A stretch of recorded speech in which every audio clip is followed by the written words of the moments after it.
Good morning, everyone. We welcome you to the Board of Trustees of the Utah Transit Authority, our meeting on today, Wednesday, April the 8th.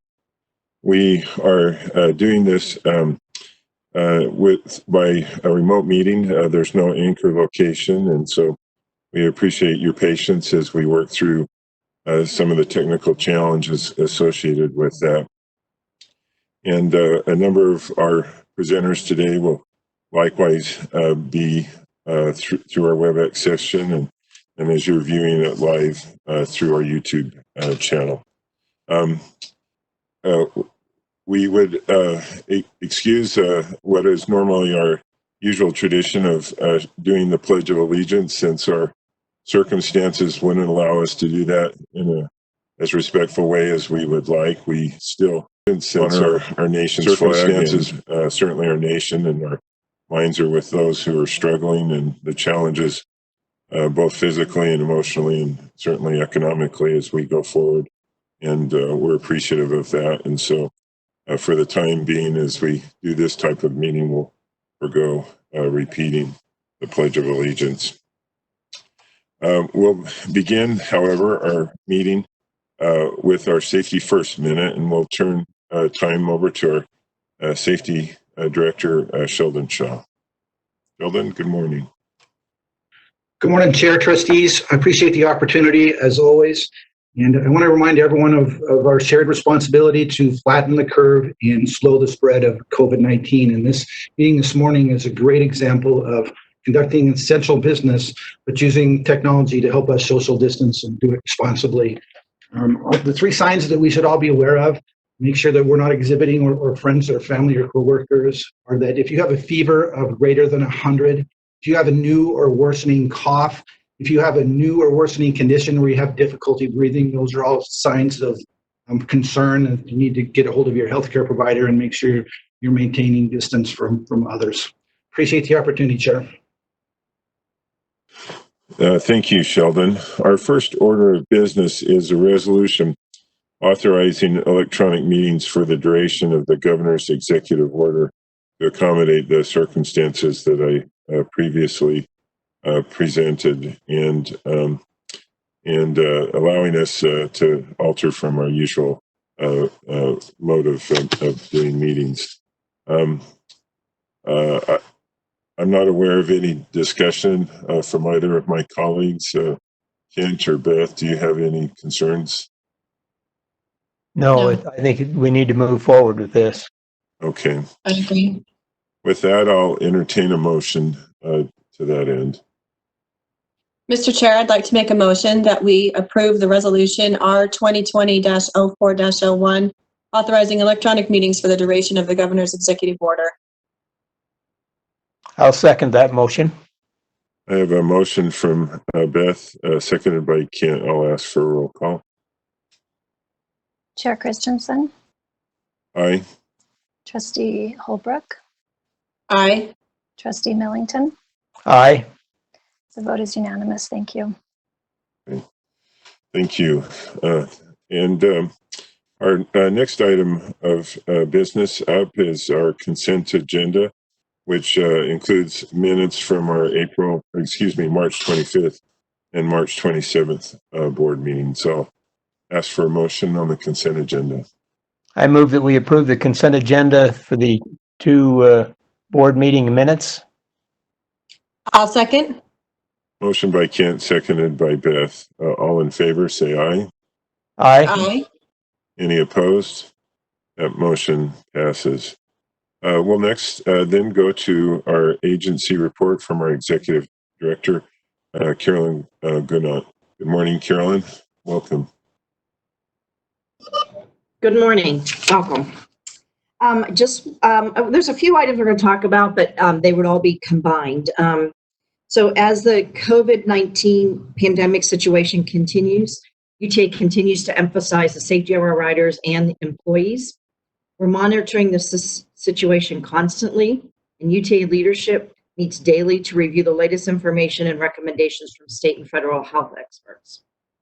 As we do our part to keep the economy and essential services functioning, we are asking our riders and the community to follow the governor's directive and stay home, stay safe. If you do have an essential trip to take, please follow social distancing practices if you're on transit, and we do sort of have those outlined on our system. Most importantly, we've been recommending riders that if they are ill, not to take transit as well. And we've been keeping our website updated on rideuta.com/health and another number of communication tools. So as we've committed to keep our employees also updated with communications regarding our practices, a lot of questions regarding our pandemic leave policy, just various questions that come about as the situations arise. And our people office and the operations division have been great in addressing those and getting communications out quickly to clarify any issues that our employees are having, particularly our operators that are out there in the public. We did implement service modifications this past Sunday. So Eddie Cummins, the Chief Operations Officer, will touch upon the most recent ridership reports. He will also discuss our current safety practices and protocols. And then Andrew Olson, Director of Communications, will follow him to talk about our communications efforts to the public and our employees. I'm going to turn it over to Eddie right now. Good morning. As you know, we implemented temporary service reductions on Sunday, April 5th in response to school closures and more people working from home. The latest ridership information I have is from Monday, April 6th. And with the reduced service, we did see another drop in ridership on Monday. When compared to pre-pandemic ridership, buses down currently as of Monday about 72%, front runners down 86%, Tracks was down 75%, and special services is down 86%. You know, although we continue to provide essential services to work, grocery stores, pharmacies, and other critical services, we are supportive of the governor's stay safe, stay home directive, as well as the orders issued by local governments. We are asking, as Carolyn mentioned, we're asking the public to only use UTA for essential trips. For those individuals who must make essential trips on transit, we are asking them to comply with the CDC guidance, which now includes wearing a mask or a face covering while out in public. And additionally, based on this new recommendation from the CDC that came out on late Friday afternoon, UTA is now distributing masks to our operators and frontline employees. While masks are in short supply, we have been fortunate in procuring enough masks and are distributing them to employees at this time, along with guidelines about proper use and cleaning.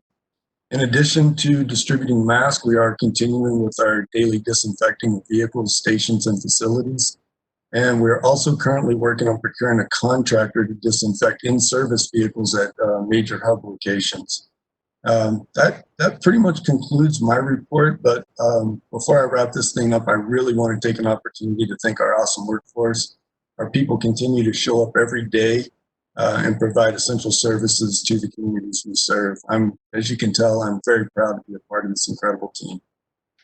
And with that, I would be happy to answer any questions.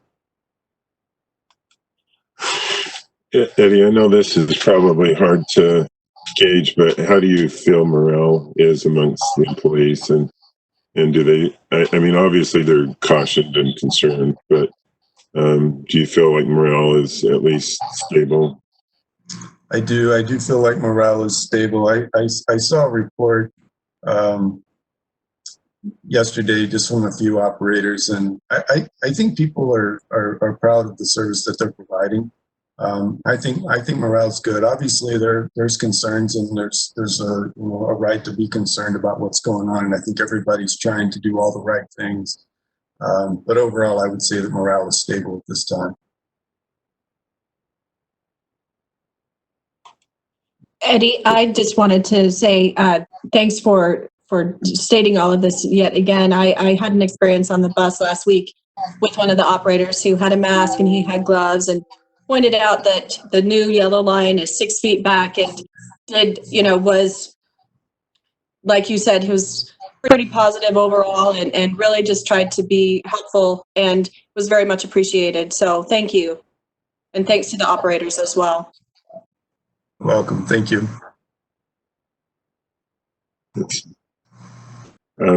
Any other questions for Eddie on that one?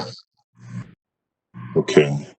Thank you, Eddie, and I echo those comments. We're sure appreciative of all the efforts that have been made. So,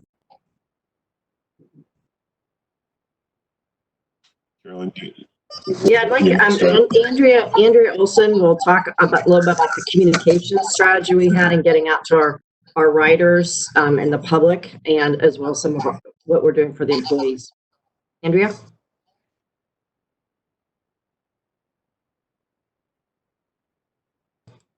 Andrea, I think you're on mute. My apologies. Thank you. Thank you, Mr. Chair. Thank you, Carolyn. As Eddie mentioned, it has really been a team effort, and I think we have tried to emphasize throughout this that the safety of our employees and our riders is a top priority.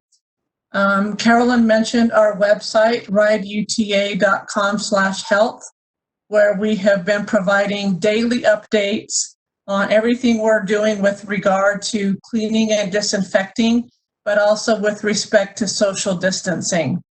And we have updated that website regularly with the latest information from our local, state, and federal guidelines. And so that has been a really great resource for people. We've been very active on social media, trying to communicate with our riders and with the public on the things that we are doing. And every time we do have a website update with new information, we do another push on social media so that people can be up to speed with the latest information. And then, as Eddie mentioned, there are several things we have done on the system to promote social distancing. And so we have been working on a daily basis, on signage on our vehicles to provide riders with the appropriate information and the latest guidelines on protecting themselves and our employees. So it continues to be a daily effort. In addition, internally, as Executive Director Carolyn mentioned, we are working on measures for our employees to keep them educated and have regular communications going out to them. So our communications are active on an hourly basis. great. Thank you very much. Carolyn, other items? No, I just want to say that, you know, our throughout this pandemic, our key objectives still remain the same. First and foremost, keep our workforce and our riders safe, but also ensure fiscal responsibility. That was one of the things that as we implemented these service modifications, retain our workforce and limit exposure.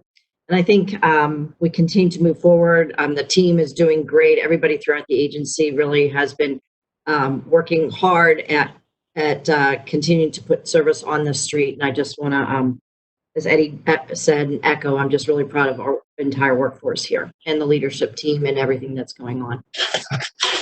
Well, thank you. And on behalf of the board, we want to thank you for your leadership. I'm pretty sure that when you took the job, this wasn't what you were planning to do 8 months into it, and nor were any of us. So, but we certainly have been appreciative of your leadership as well. So thank you. All right. Thank you for that report. Our next item up is our financial report, and we'll turn to our CFO, Bob Biles. Good morning, Bob.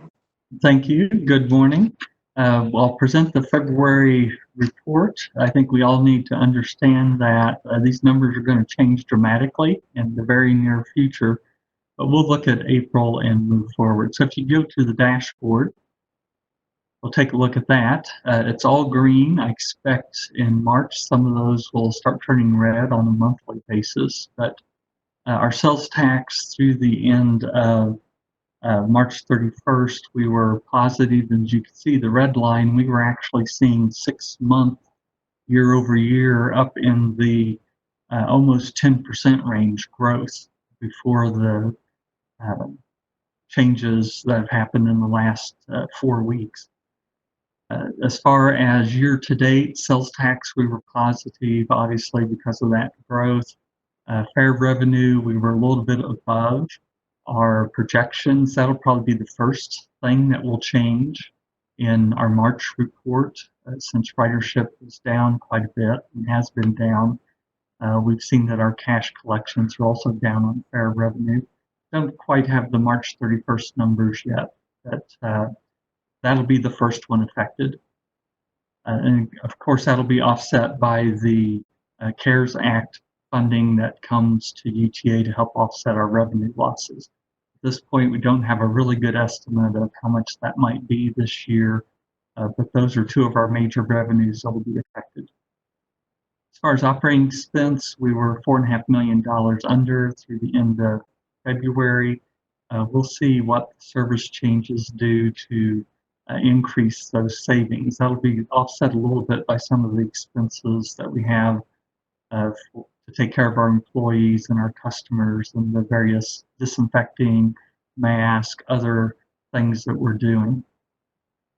Diesel prices have been well under budget, and actually for March, it was $1.59 per gallon. So we'll see some savings there.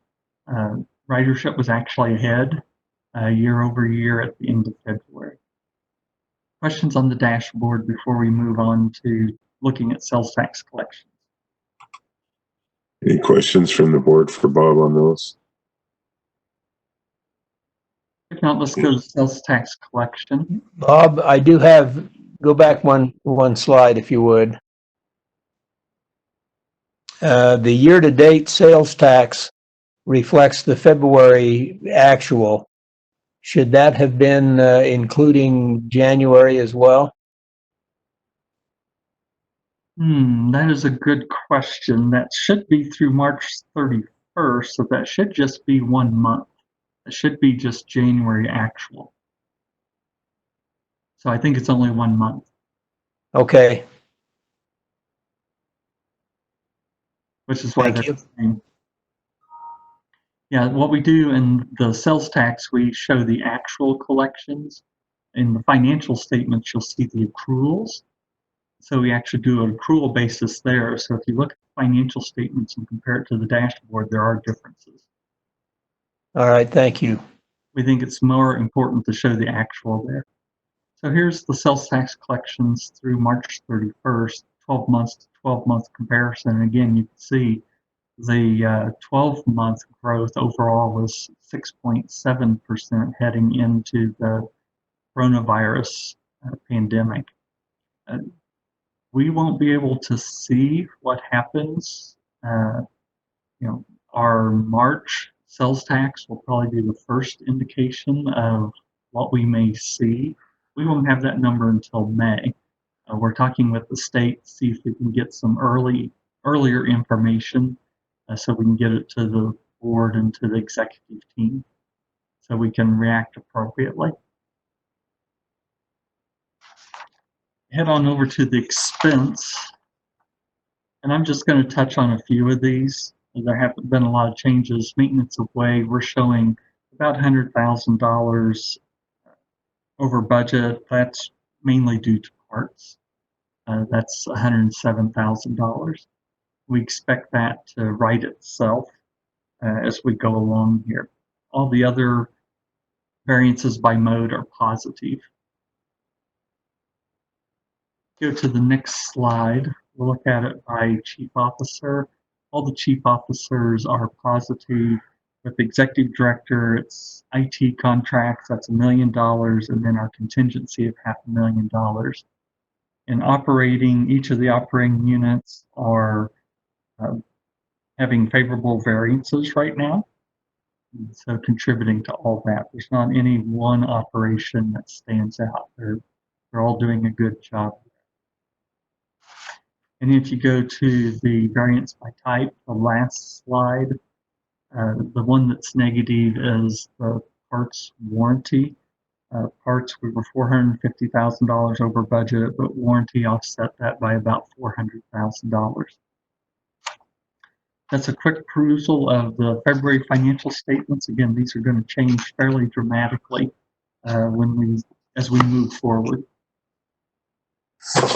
Any questions from the board for Bob? Not seeing any. Or Beth, did you have a question? Sorry, I wasn't as fast on my mute. I did have a question, Bob, and that was, you had mentioned that you were in discussion with the state and seeing if they could get any data any quicker. Did they give you a timeline as to when they might, if that's a possibility, or have they said anything else in regards to that? Yeah, so they've pointed us to a report that they publish every month that might give us data a month sooner than we would normally have it. It's not as clear cut. We may have to go in and do some work on that. I just haven't looked at that yet. To do a comparison between month to month is how I think I'd have to do that. But we are in discussions, we are in discussions with a couple of people at the state about how do you go about projecting what revenue loss might be in the current year. It'll be a great question. Any other questions for Bob on this item? Okay, seeing none, then Bob, I think you have the next one, which is a resolution granting expenditure and disbursement authority. Certainly, and this is a revision of the board policy, or resolution rather, on grant expenditure and disbursement authority. For several, we've had several payments to Siemens for light rail parts that have been over the $200,000. Since this is a regular occurrence, we're asking that the board approve the resolution and include Siemens Mobility Inc. as one of the vendors for which we can go ahead and make disbursements over $200,000 for these light rail parts. The authorization is up to $500,000 per month. The checks have typically been in the $250,000 to $300,000 range. And that's the only change to this particular resolution. Look to the board if there are any questions of Bob on this item. Bob, I had a question.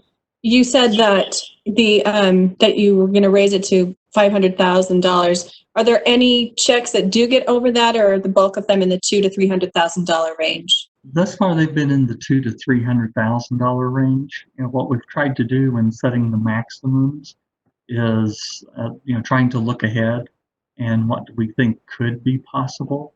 We don't want to have to come back every couple of months to update this resolution or ask the board to update the resolution. So we set it at $500,000. Kent, did you have a question? No. Okay. If there are no other questions, I would entertain a motion on this particular resolution. Mr. Chair, I'll make a motion that we approve the resolution R 2020-0402, granting expenditure and disbursement authority. I'll second that. I have a motion by Beth, seconded by Kent. I'll ask for a roll call. Trustee Holbrook, Aye. Trustee Millington, Aye. Chair Christensen. Aye. The vote is unanimous. Thank you. Thank you. Bob, it looks like you're still up and you're going to talk to us about our reserves policy discussion, which I think we were going to have anyway, but it's very timely. Yes, we were going to have this anyway. When the board updated its reserve policy or policies last year, one of those related to reserves. And if you go to the next slide, what the board did last July, it reduced the number of reserves to 5. We had a few other reserves like for fuel and parts, and we just combined those into the general operating, moved it from 9 1/3% to 12%. That set it at $38.4 million. We reduced the service stabilization from 5 to 3%. We'll talk about that reserve after this item. And then we created capital replacement reserve and said the goal was to get to 1% of physical assets, which is about $45 million. And we initially funded that at $10.7 million. At the time the board took the action, the board said, this is good, but let's take a look in 2020 to see if there are things that we need to reconsider. And so we had it established for this month anyway, and you're right, it's very timely to talk about it. So the things that have happened since we had that board policy approved, we've done a couple of bond refundings, and we've refunded the 2012 5% coupon bonds that were subject to call in 2022. And so our next effective call date is somewhere in 2025. So we probably don't need all the money that's being set aside in the bond reduction reserve. At the end of the year, we had a timing problem with preventative maintenance revenues. These are the federal dollars that come through the normal formula fund allocations. We get about $67 million a year from the federal government. And this isn't the only time this has happened where there's been a delay in being able to draw down these funds. That actual receivable grew to almost $50 million before we got everything in place and we could start drawing it down. So we actually exceeded the general operating reserve of $38.4 million, and we had to draw down some funds from the debt reduction. Several of the other reserves require board action before we can access those reserves. And then, of course, we have the economic impact of COVID-19. And that is still undetermined at this point, whether that's going to be a sharp V or if that's going to be like other recessions that we've seen where there's been a trough that's taken a couple of years to get back to normal revenues before the recession and before the event happened. And in the past, it's been at a lower level than prior projections. So we're still trying to determine what that impact will be. If you go to the next slide.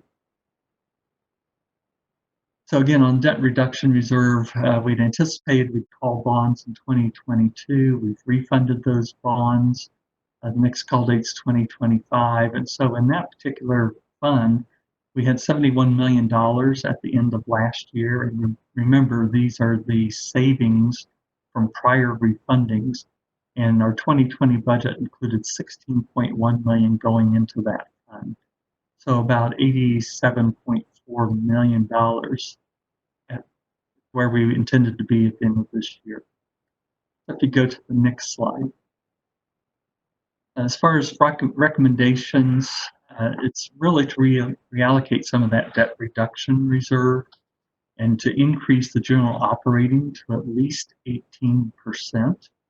And then I think you can use that to go ahead and fully fund the capital reserve. So let's take a look at what that would look like on the next slide.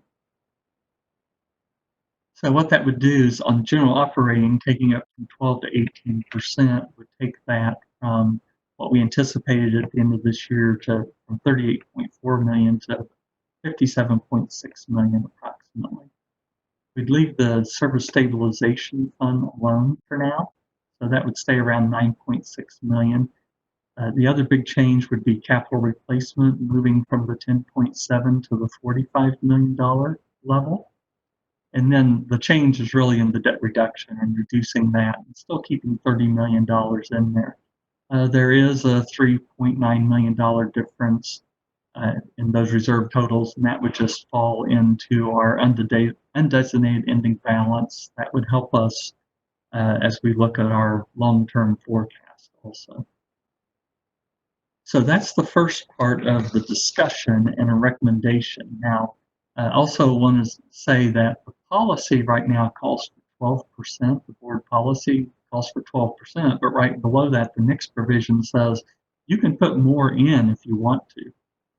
So it's a minimum of 12%. If you want to increase that, you can just increase that amount. You don't necessarily have to go back and revise the policy. So I think you can make these changes without having to go back and revise the policy and go through that process. So I'm going to stop right there before we go into the next part, because the next part has to do with bond reserves, and I'll be inviting Brian Baker and Blake Wade to help with that presentation. Questions before we go on? Thoughts? I have one for you, Bob. And this actually looks great. And obviously we're fortunate in the federal government and the approvals of the CARES Act that may help us cover some of the gaps. And we don't really know what the outcome of the next few months are going to be on us. Are these, and we could also pull from some of these reserves, and some of these reserves may cover things that we need to do. But I guess my question is, are we too optimistic in sort of allocating these at this point, or do we just pull from them if and when we have to going forward? Yeah, so I think, by increasing the general operating, that'll help us deal with reduced revenues. So, we'll be talking about how we draw down the CARES Act fund. I'm thinking of it as revenue replacement. So as I understand it, you actually draw it down based on operating expense and things of that nature. So it's not a pure, we lost X amount of dollars revenue and sales tax, and we can just claim that. So actually increasing general operating is probably more important now with the unknown. And instead of us getting our sales tax on the 22nd, and that funds things pretty well, we may be dipping into this general operating, and that's the purpose. It's a cash flow reserve, really, and why it doesn't require board approval for staff to access it. That's really the intent of that one. As far as the capital replacement, we set the goal of getting to 1% on that. And I know there's been a lot of concern at the board level about state of good repair and what if something happens. And that's really intended to say, here's money in case something happens on a capital side that we need to take care of. There'll be sufficient revenue to access that. Now, that still requires going to the board to get authorization to access any of that $45 million. I think the other question is on the debt reduction, taking that down to 30 million. We still don't believe we'll be using that to call bonds anytime in the near future.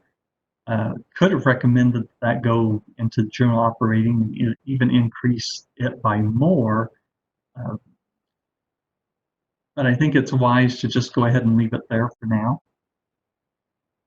That's just an extra cushion that's available to the organization. Yeah, I just want to add on to what Bob has said. We've taken a look at these. I don't know if I would see this as optimistic. I think we're being more conservative on adding more into the general operating and the capital replacement where we need it. And actually, I think Bob's work on this, moving it from the savings from the bond refundings, is great. I mean, it was, we're fortunate in the timing of what we did to be able to do this. And so I do feel more comfortable about the general operating being up around 18%. We don't know how the cash flow will be in terms of, especially this year, if we were with just preventive maintenance. Again, the CARES Act, they want to move that money fairly quickly into the system. So I do think we might not see the delays that we saw in trying to get the federal allocations last year. So we may not need to dip into this general operating, but we don't know how much revenue loss we're going to have and how we're going to have to use the CARES Act funding to cover our expenditures. Correct. And again, depending on how that drawdown occurs, we may want to think about if the drawdown is quicker than the revenue loss, we may want to set up an account that's not quite a new reserve, but you know what I mean here. An account that says, here's that difference that we need to use in future years for the soft landing for the agency to match revenues and expenses, whatever the outcome will be 2 or 3 years from now. That's the long-term goal, is to use those CARES Act funds to help us do that soft landing. Thank you. Thanks for that answer. And I think that's also helpful to the public to follow that. Any questions from my colleagues? Mr. Chair, I have a question.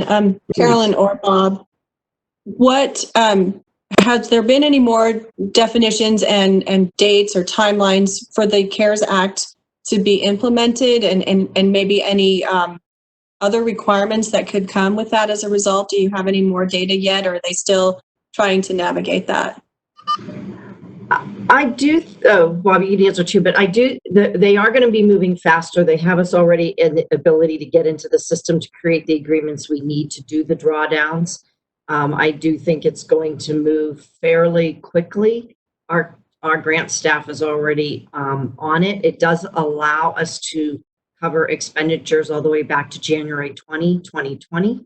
So I think, I don't know if there's going to be, put it this way, they're going to want to make sure that the expenditures are appropriate. But I do think that there won't be as much delay as you would see in a normal formula funding allocation, and then through the system that they have to actually get the reimbursement.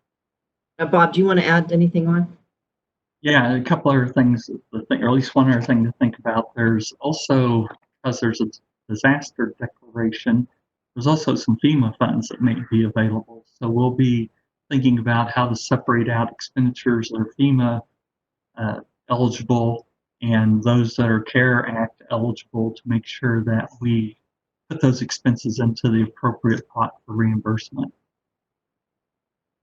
And the one thing with the CARES Act is that the CARES Act, they are up to 100% federal with no match required. And the emergency relief funds through the Disaster Act are 80% federal with a 20% match. And that's an increased share of federal funds. So in both cases, the federal government is trying to not require these matches going forward, which is easier for us as well. And so I think, the primary point from this particular schedule is we're really just rearranging our reserves. We're not really reducing our reserves by a whole lot, even though it's going, that 3.9 million is going into the undesignated ending balance. There's no plans to spend that for anything. That happens during the budget process. Thank you. Ken, did you have any questions? Or No, the question that I had has been answered already. Thank you. all right, great. Bob, do you want to go to your next part on that? Yeah, so this is just looking about our typical reserves. So we have this bond reserve. This is a restricted reserve. And right now, we've got about $115 million either through cash or sureties. When some of the bonds were issued several years ago, before my time, we purchased sureties of about $82 million. In the subordinate bonds, and we're not really talking about the subordinate bonds a whole lot today. I know Brian Baker has some comments at the end of my presentation on this slide. Subordinate bonds, we had cash of about 14 million, sureties of about 13 million. Those cash reserves are reduced as the bonds are paid off or refunded.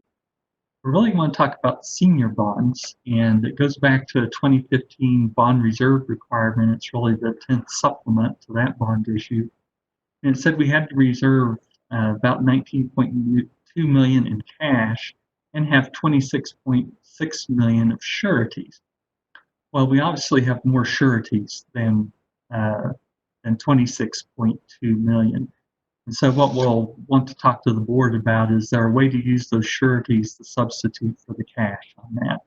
So Brian, I know you had some comments, and then Blake, if you have other comments on this slide before we move on.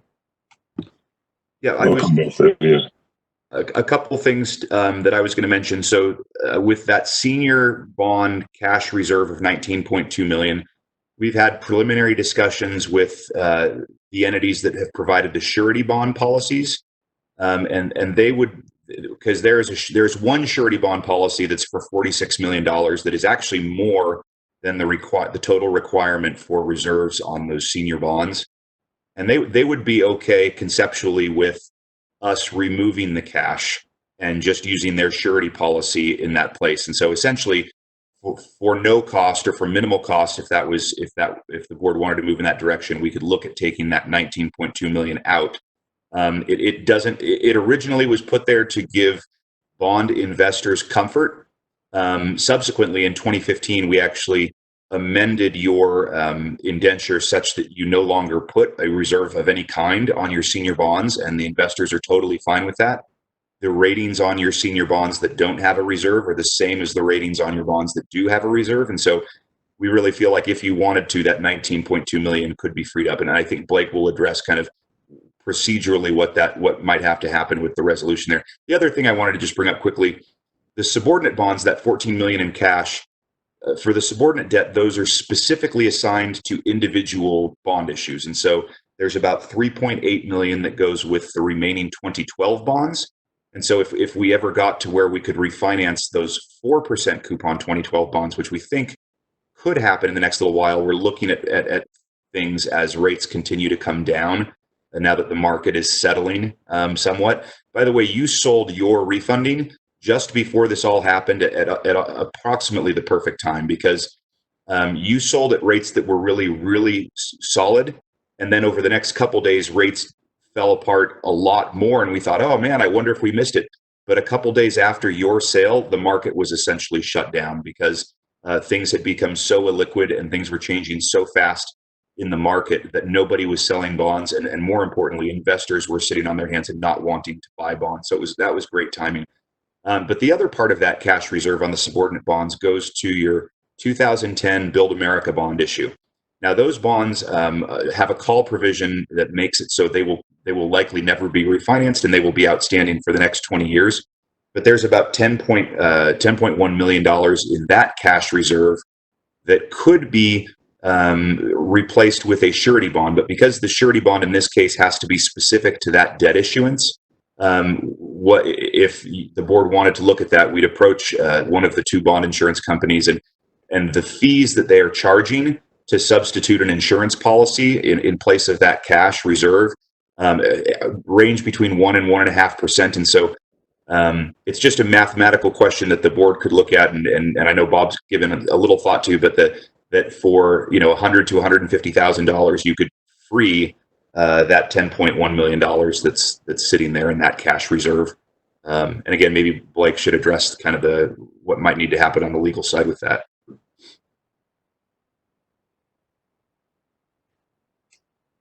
Mr. Chairman and members of the board, this is timely for Bob to bring this forward. And we've been working with Ian Bryan on this. As described in 2015, Utah Transit at that time was interested in leaving some cash in their bond reserve. So that's the reason why the 19.2 million was left in place. The reserve fund is restricted to using that for either payment of bonds or capital projects. And so we'd have to work on that. It's not something we could use for operating purposes, but it could you could put it in your capital budget, and that way free up other money if you want it on the operating side. There would be some work involved in that with working with the bond reserve providers, probably with the rating agencies, and doing some amendments to the documents. But we feel comfortable that you could put that into effect if you desire to remove that money. Use it for other purposes at this time. Same thing with what Brian described on the subordinated bonds. It would be replacing with the new insurance policy. That if you've got places you'd like to put that money to use, rather than have it sitting there as a cushion for your bond holders, we can work with you to try to get that put in place as well. I'd be happy to answer any questions you might have on the legal side. And yeah, we should mention, and Blake touched on, we've been working on this for a while. We actually started talking about this about the time we did the refunding last fall, that there could be these opportunities, and been working in the background, making sure we knew, or had a pretty good idea what was feasible, what wasn't feasible. A question for either Brian or Blake. Would investors or rating agencies look at a shift of this kind in a negative way, or would they sort of say that's good business? This is Brian. For the rating agencies and investors might look at it slightly differently. The rating agencies, I don't believe would care at all, because the documents that are in place permit, in the general indenture, permit either a surety bond policy or a cash deposit. And again, because the senior bonds, you have senior bonds that don't have reserves and senior bonds that do have reserves, and they carry the same rating, has led us to believe over the years that those reserves, once you reach a certain level, if you're in the AA category, I used to ask Ken Montague and Richard Swenson this when we were talking about reserves. I said, what would it take for you to make a call to say to the trustee, go ahead and make our bond payment out of the reserves, we're not going to make the payment? And they both said, well, there's no chance in the world we would ever do that. And I said, well, yeah, that's right. That's why the rating agencies somewhat believe the value of those reserves to strong credits is minimal, because you're going to make the payment anyway, and they know that. And the higher your rating is, the more they trust that payment is going to be made, regardless of whether there is a reserve in place. And so I think on the investor side, it's permitted in the documents, and whatever is permitted in the documents, they might say, well, hey, we'd prefer to have cash. But again, we're talking about securities that have been outstanding for over a decade. Or for approximately 8 to 10 years, and in that case, those investors are very settled in with their securities. The rates to the authority wouldn't change in any way, and I don't believe that there would be any change to how investors would treat future subordinate bonds or senior bonds of the authority. That your rates would not change in any way based on whether there is cash sitting in those old reserves or not, because the bonds you're issuing now, the new bonds you're issuing, don't have any reserves at all. A question, I guess, for Bob. Obviously, there's opportunity cost in being able to use the funds for, capital replacement or something of that nature, which, without question, could have value to us. Just from a cost of funds or a benefit of funds. And the PTIF probably this coming month is probably different than it has been the last few months. But if I remember the 1.87, is it likely that, at least it would be a break even for what we would have if funds just sitting in the PTIF? So these do sit in the PTIF right now. Oh, they do? Yeah, and so the intent would be, if these funds were taken out of the bond reserve, as Blake said, they have to be used either to make principal and interest payments or for capital projects.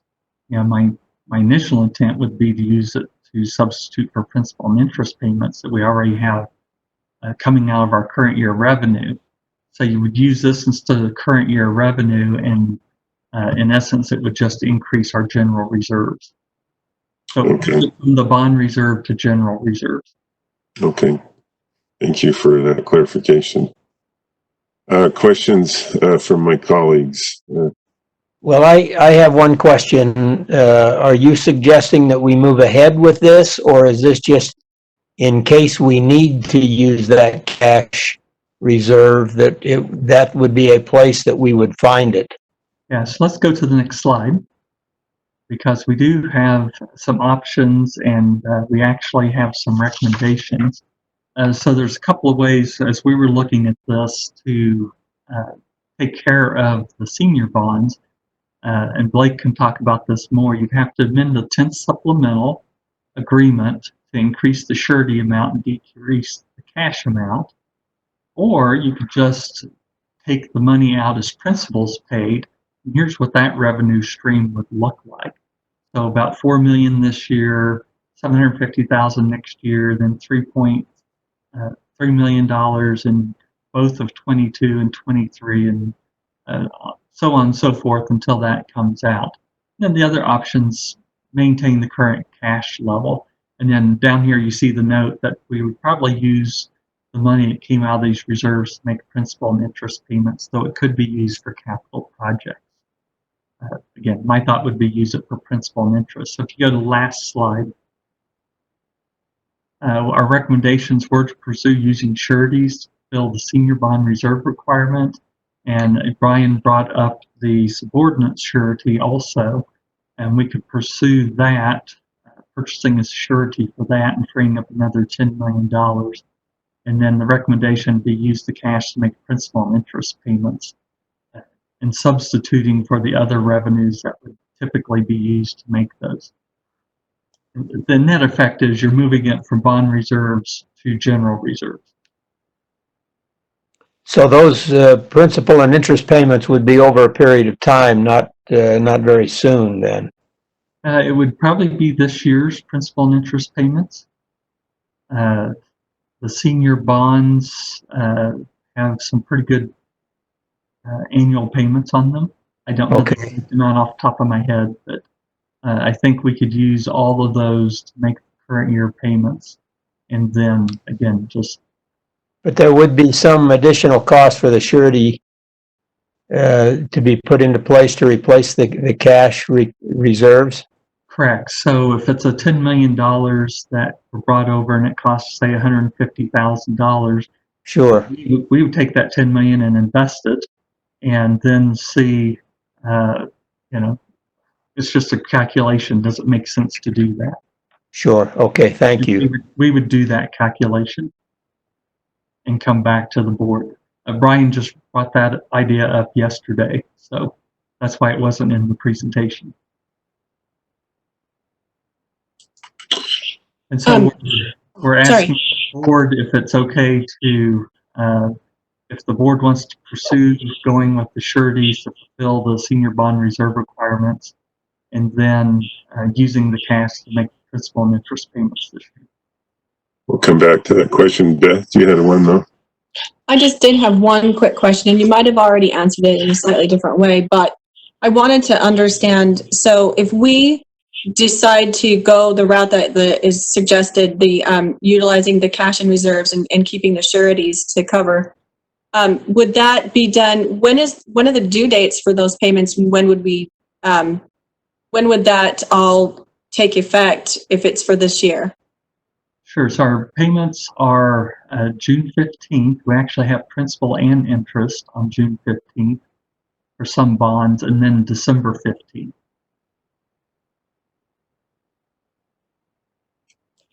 Thanks. Yeah. So if we could have it, if you give the go ahead and we can get to work and get that done before the June 15th payment, that would be great. But we could also be looking at the December 15th. So in other words, we could also we all know that there's going to be some changes in terms of our normal financials because of sales tax revenue declines potentially and everything else. So would it be better to do it for June or wait to December?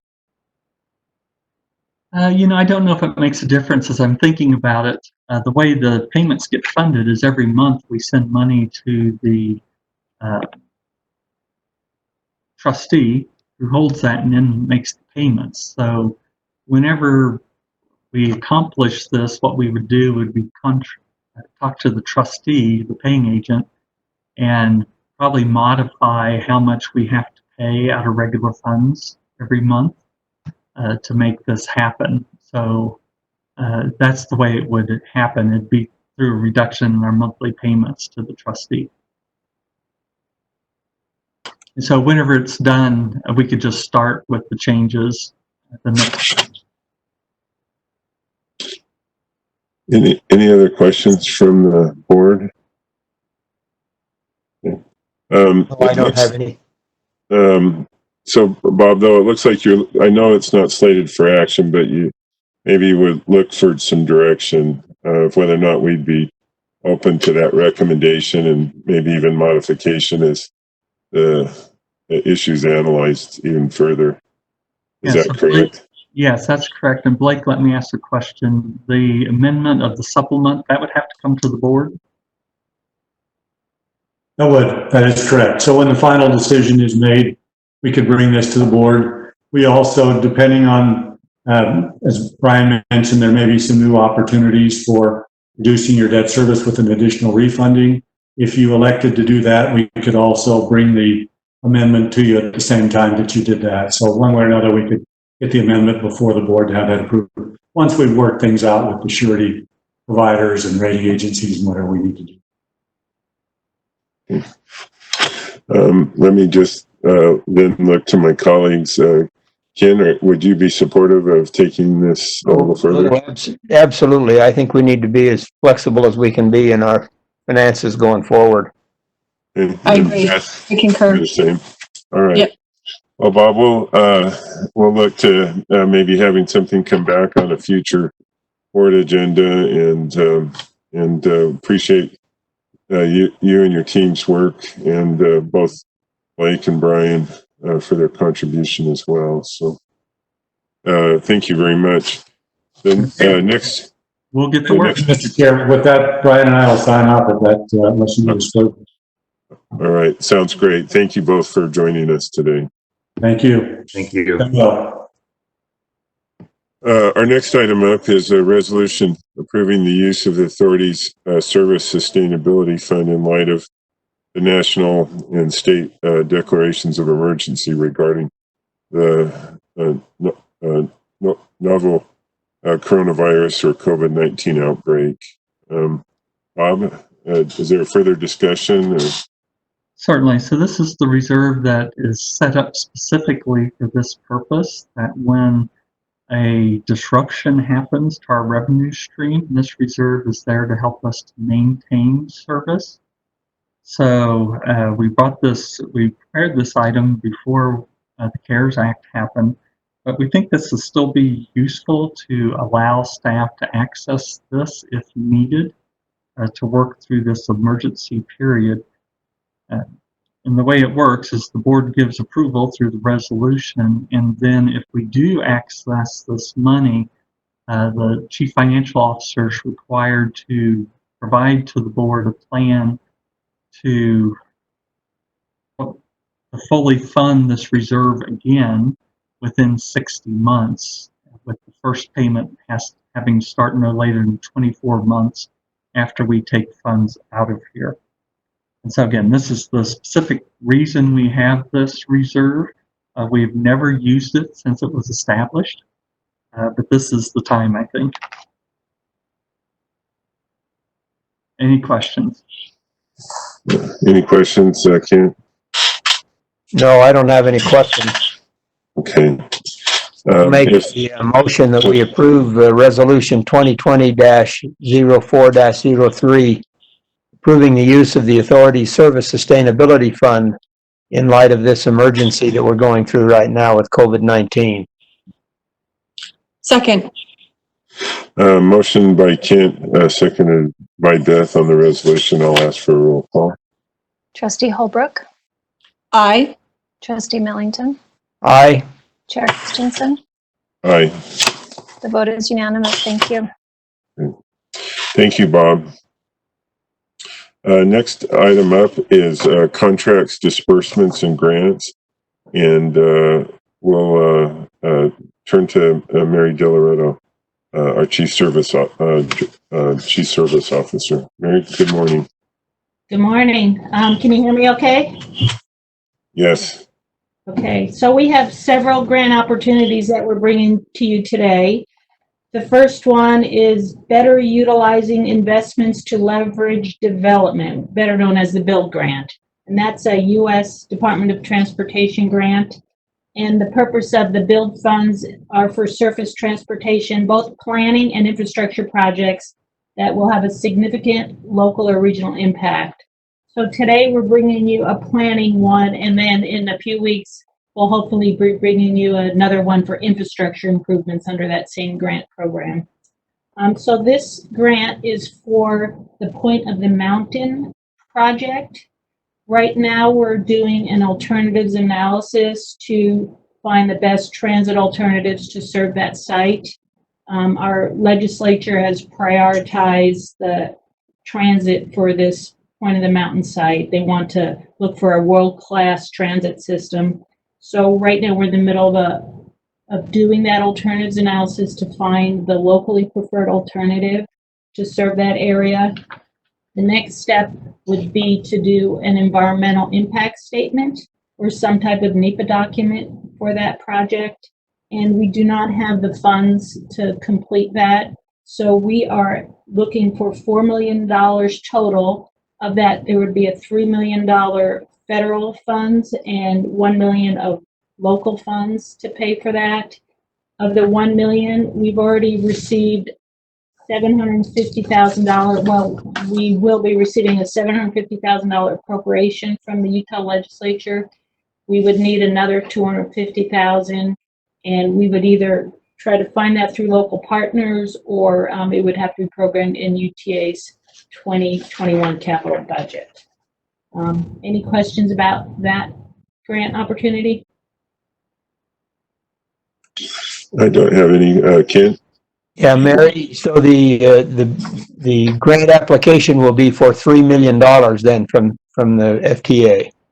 Correct. Oh, well, from the DOT, yes, it would be a $3 million. DOT, yeah, okay. All right, thank you. You guys, any questions on that one? Okay. I can't move that fast, sorry. No, that's okay. I saw your head. No.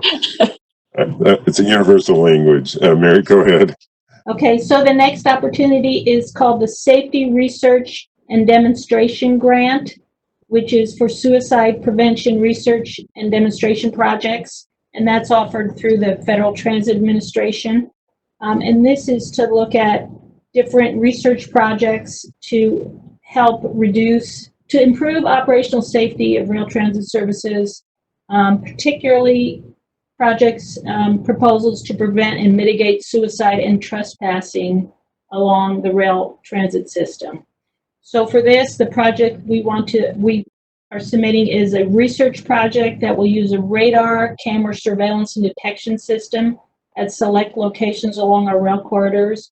We have identified 10 locations where we have the most incidents, and that's where we'd like to place these radar and camera surveillance system. And it would help it would be like motion detection, and when we saw a trespasser, it would alert the control system to, we could have a pre-recorded or an actual live voice talking to the person. We would just get our police to get out there to see what was going on. Also part of this grant application is working with community action groups to get the message out there and to do certain training for suicide prevention. Any questions on that one? No, other than to say I love the idea in the sense that it breaks my heart every time we get word of one of these, and if there's any way to prevent one or more of those, that would be well worth it. Yeah. Absolutely, I support that. How much is this grant application for, Mary? So we're asking for, the total is $224,000 with a $56,000 local match. Okay, thank you. I'm sorry, we're asking for $224,000. The total would be $280,000. All right, thank you very much. And I don't know if Carolyn had anything to add on that as well. I know she's very concerned about this as well. I did have a question, Mary. Okay. You indicated that you had identified approximately 10 different locations where it's where they have higher incidents. Would those be the communities that you would definitely want to incorporate within this analysis? Because I agree that I think this is an excellent thing to try to mitigate, and I just wondered how that portion of it worked. Is that who you're going to go talk to for the 56,000 matching, or kind of just where your thoughts are on that? We haven't really identified where we would look for that local match, but that is a good idea to go out and do something like that. I like that idea. We're also working with Operation Lifesaver. I don't know if they have any funds or anything, but we will have several partners on the outreach and training program portion of it. So hopefully we could find local match from them. And also in-kind services can count as local match. So we could use those activities as part of the local match. So this work would be definitely, they're looking for a research component to it. So we are sort of pairing up, I think, with a local firm. Is that correct, Mary? To provide for these cameras. Yeah, it might be a local firm. I'm not sure about that, Carolyn, but they have identified someone who I know Lamont has looked at a number of these and he really thought this was a good system. It's been tested and he thinks it's pretty good. So it's good because you can actually say who you're pairing up with, so you can move on the project fairly quickly. You're not out on some procurement because you're actually testing a type of technology that's out there right now. So that's useful. And this really does support the overall sort of initiative we have this year on suicide prevention, and has a number of elements, not just sort of the capital improvements type of portion of it, but also the education portion and the general awareness. And we have had, in the memo, we do mention how many complete suicides we've had this year and attempts, and that has gone up a few since even we wrote this memo a few weeks ago. Pretty sad. It will also include signage and fencing improvements as well. Well, keep us posted, and we'll cross our fingers on that one. So thank you. Okay. Mary, did you have another one, or? Yeah, one more. It's called the Transit Security Grant Program through Homeland Security, and we're actually submitting for 4 different opportunities on that one. This one is 100% federal, so there is no local match required. The first one is cybersecurity protection for $1.1 million, and it's a number of different activities that we want to do for cybersecurity. I don't know what they all mean, but our IT folks have put this together, and so it's for the IT security. The second one is for mobile camera trailers, and that the police would monitor this. It would be for 3 mobile camera trailers that we can take to different activities or events where we could watch. It could be high so we could see above crowds. I know we have cameras that are different platforms and things, but sometimes if there's a crowd, it's hard to see above it. So this would be elevated so we could have a better viewpoint and see what was happening. And those would be placed wherever we needed and be monitored by the police, and they could respond as needed. The third is for emergency response training activities, and that's terrorism related. And we've done different emergency response activities in the past, so this would be just continuing that type of work. And then the fourth one is cameras on front runner cars. And this would be $3 million to put cameras inside all of our cars on the front runner line, so the inside rather than looking on the outside. And it would be about 14 to 20 cameras on each car, so we could have good sight throughout each car. And yeah, those are the 4 that we would be. And as I mentioned, it's 100% federal, no match required. So what's the total amount? Is it about $12 million, something like that? The total for all the projects is $4.4 million, what we're asking. And they could give us part or all or pieces of some. So anything we get would be great. So. Okay, I guess I misunderstood. I thought some of those individual requests were like $3 million by themselves.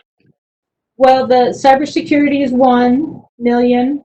The cameras are 210, training 100, and the cameras are 3 million. So that's 3, 4, yeah, just 4.4 million total. Okay, I misunderstood that. Thank you. Okay. Mary, when are the submissions due, and when would we hear about them roughly? So these are due April 30th. We had anticipated everything being in all these grants. They were talking about trying to get announcements in September before the elections, but now who knows if that's going to be delayed. They did extend due dates on a number of grants by 30 days, so that means they may extend the selection as well by a month or so. But we're hoping by September, October timeframe.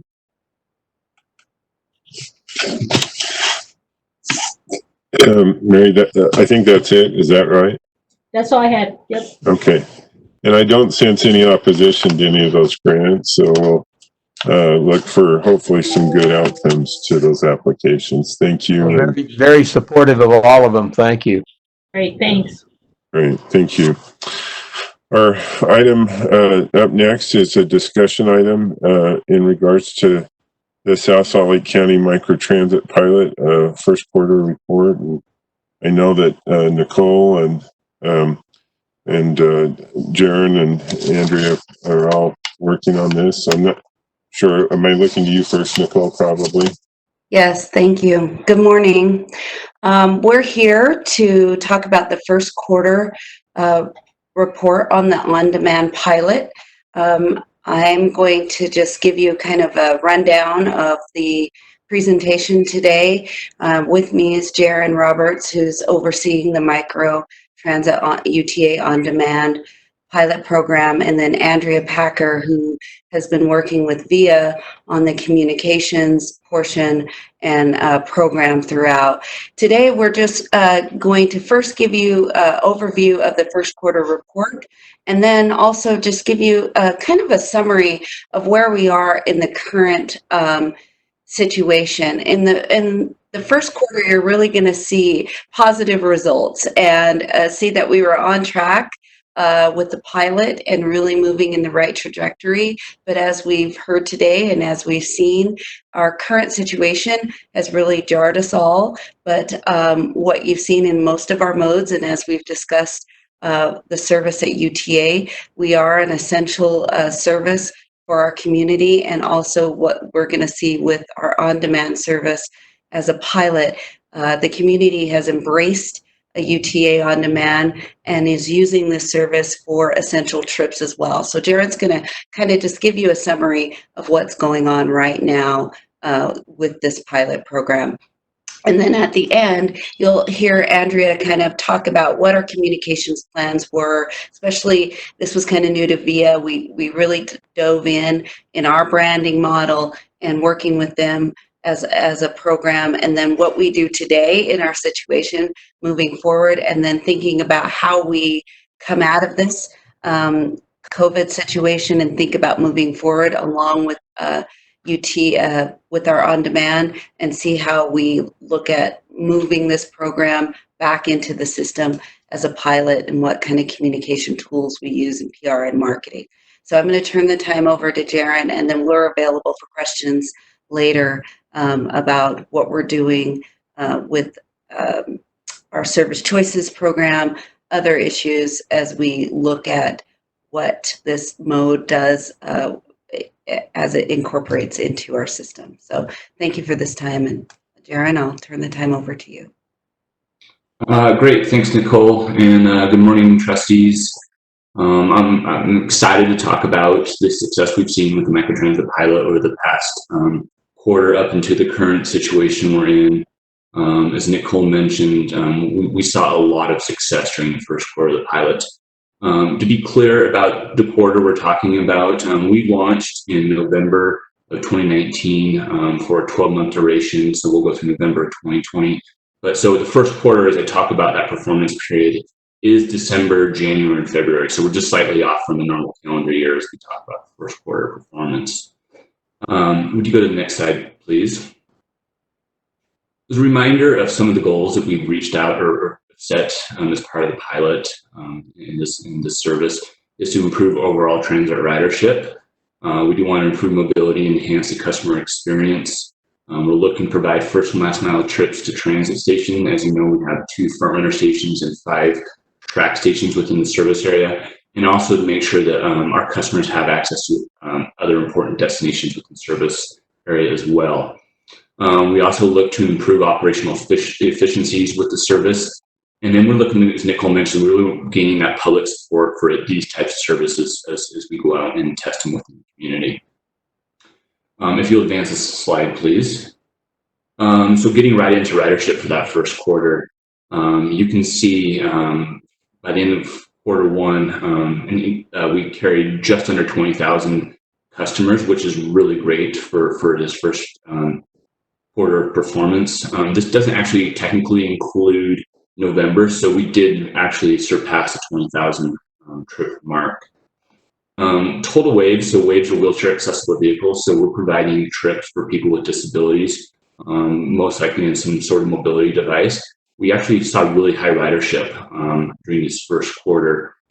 As you see, 65 and then 87 during January and February.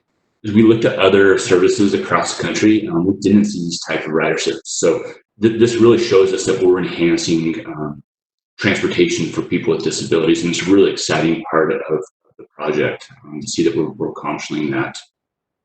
We set that 2 to 5% goal based upon how many deployments of wheelchair ramps we see on our fixed route services. So we were hopeful to see something align with that. So you can see we're hopeful to gain more, and there's some initiatives that we'll be doing later on this year to see if we can continue to increase those numbers. Our average weekday ridership, you can look at Q1, which is an average of 316, but if you look at a month by month basis, you can see that going up every single month. And I'm gonna cheat a little bit and go into March, because March, up until the current situation, on the 11th, we saw an actual high of 505 riders, which was just really exciting to see us hit that goal. And so during the first 2 weeks of March, on average, we were seeing around 450 trips per day. So we just continued to see increase in ridership during the course of the service. As Nicole mentioned, given the current climate, there is been a pretty significant decrease in ridership, and we can talk about that later. The utilization is how many passengers per hour are in each vehicle. We really want to see about 2.5 to 4.5 per hour, and you can see again on a month-by-month basis that number was trending up as we had hoped so, with an average over the first quarter of 1.88. And the last one I want to share with you, just our shared ride percentage. We really wanted to see make sure we're sharing trips. I mean, it's so important that we're reducing single occupancy vehicles, reducing traffic congestion, improving air quality, and this is a way to do that. And so again, you can see on a month-by-month basis, we were really trending up to almost 30%. So really a good first quarter when it comes to these metrics. I'll just keep moving along, but please stop with any questions. So if you'll advance the slide, please. Just an overall graphic of what you saw ridership during that first quarter. I'm just trending right up. Obviously, this represents the first quarter. So at a certain point in time, this trend line would start to flatten out. But we did surpass that 500 mark, and now you see, if you look at current status, a big drop. But when you see these drops in ridership as this is represented, most of them all align with holidays. There was one day in December where we had a national outage with the VIA app. That had been resolved, and we don't anticipate that to happen again. And then in February when we had that snow day. But otherwise, you see pretty consistent ridership. So it's really exciting to see that too. If you'll advance the slide, please. As we talked about just improving mobility and connections of front runner and tracks, you can see the top 10 pickup and drop off locations. They almost all correlate between the pickup and drop off, but our rail stations, with the exception of the South Jordan track station just north of the Daybreak station, every single rail station is within the top 10 here. So it really helps demonstrate that our customers are using it for first and last mile connections. We've also shown just high level that you're seeing there's local businesses and an apartment complex that people are using the service for as part of their trip usage. We're working to better refine the data, so but we do estimate around, it's about 50% first mile, last mile trip usage versus interlocal travel is what we're seeing with the service. If you'll advance the slide. This was a really exciting slide. We took just 1 day's worth of trip data and plotted it on a map, so you really get a sense of seeing what our customers are doing. This is very different than what you would see on fixed route services, something we can never do. And so we're really providing mobility across the community, allowing people to travel how they need to travel and getting to where they need to go. It's very easy to see just from this graphic alone where our train stations are, with the top two being the Draper Frontrunners station in the bottom right-hand corner, and then the Daybreak track station in the upper left-hand corner. It's showing we're putting this coverage is working. Jaron, this looks like a scratch paper during a boring meeting that I just had fun with. So, well, good. Keep this in mind for the next one. We like covering this up. Let's just go ahead and move right along. So just talking about the customer experience, using the app, the VIA app, our customers have an opportunity to rate their service after each trip. It's based on a rating from 1 to 5, and so we have held consistently at 4.8, showing that the customers are really enjoying the service. And I'll talk a little bit more about what type of feedback we're getting back on the next slide, but just a few more metrics I wanted to show. Average wait time, we set a goal of less than 15 minutes from the time you make the trip request to the time that the vehicle picks you up. We're trending at about 11 minutes for the quarter, but you can see that goes up month by month, and that's going to correlate with increased ridership. That average wait time can go up. And our on-time pickup percentage is about 93%. It gets tougher and tougher with ridership increasing, but we will continue to work to see if we can continue to move that back up to the 95% mark. As you're also seeing too, the majority of our customers are using some sort of pass transfer type products to access the system. Just 18% are using a credit card, Apple Pay, Samsung Pay, actually paying a fare to access the system. So this, as I think we don't have a way to validate like EFC products during the pilot, so we don't have that type data, but we do believe that this shows that a lot of our customers are using some sort of pass product that they already have to access the system. If you'll advance to the next slide, please. Let me talk about the customer comments first, and I'll get into some of the budget and cost metrics. Just continue on that. So we're receiving the majority of our comments through the VIA app, but we do have the ability to receive comments online through our web pages and then also through our customer service department. If you start with commendations, that's 37%. The majority of our customers are saying, thank you. We really like the service. It's really changed the way we can communicate in the community. And so we're seeing the majority of those. Just moving clockwise around that wheel there, you can follow the rest of the comments. So routing comments are 21%. That could be a variety of things, whether the vehicle picked them up in a place that where it told them to do they have to walk? Is it dropping them off in a good, safe location? So we do get a lot of comments about how the routing and the vehicles work. Those are issues that we can continue to work with VIA and try to make improvements. So we do work hand in hand and try to address these comments as we receive them. The level of service at 16%. Those are comments about, hey, can we improve the service by adding hours, weekends, or we also get a lot of comments about when is this coming to my neighborhood. So you can see there's a lot of comments about that. And then you can see the next one, a driving habit. So just behavior of the drivers of the service. So we do receive about 13%. And then the rest really falls within the service interaction or another. And that may be a fare payment question. It could be a lost and found type of question. And so we are addressing all these different comments, but it is really good that we have the ability through our customer service department and the app to receive and really address these comments. Moving on, just looking at our performance. Oh, sorry, if you go back for just a quick moment, that slide, looking at our costs. One of the big objectives of this pilot is to really reduce costs as we compare to what's currently going on in the service. So we set a goal of cost per rider of $13.80. And you can see on a month-by-month basis that we were trending in the correct direction. Looking at the average for the whole quarter, obviously that's higher, but by March, I think we're very close to meeting that goal already.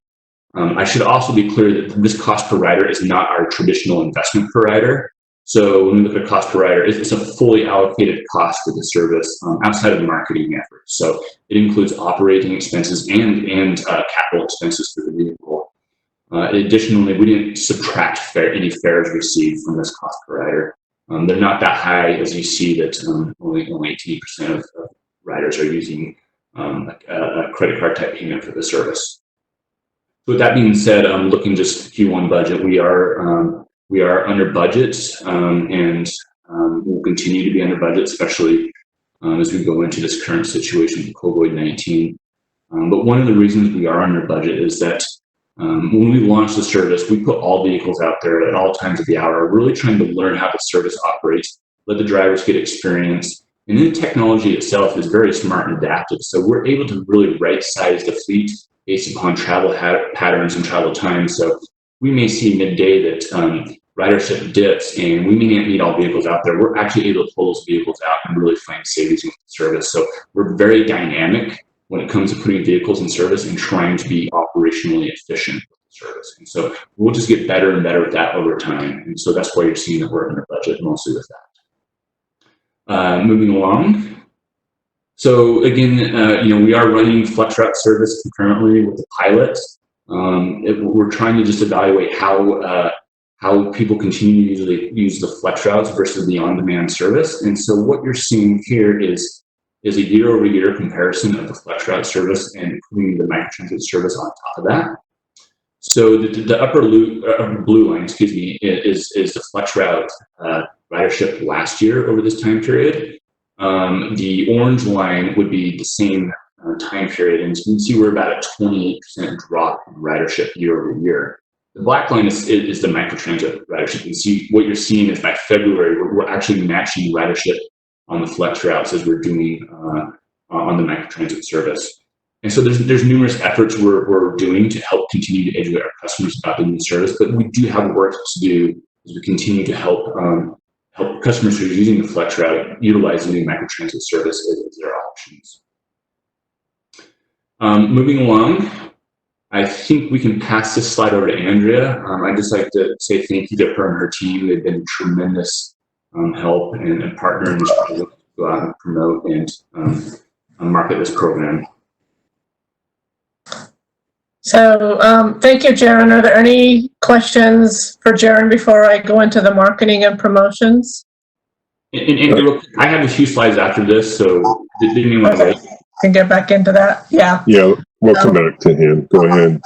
All right, thank you. I'd just like to say that our marketing and promotion efforts with VIA have been a true partnership. As Jaron mentioned, we took a really unique approach in co-branding this product so that it was very clear VIA product because we needed to drive people to their app, but we also wanted it to know that it was part of UTA's family of services. And so from the beginning, we created a joint marketing program with VIA where UTA's efforts were really focused on growing overall awareness and support in the community. We had so much enthusiasm from our cities and our local partners that we wanted to capitalize on that. And then VIA has really focused on the rider outreach and the rider referrals and the rider retention. And so the first 3 or 4 months of this plan, which I think were very successful, we did a number of tactics. And I won't go in order, but some of the things that VIA did were the street marketing, where they had ambassadors out at our train stations and at key locations in the cities, really trying to share information about this new service. They did a lot of online social media, which we paired with a lot of digital media.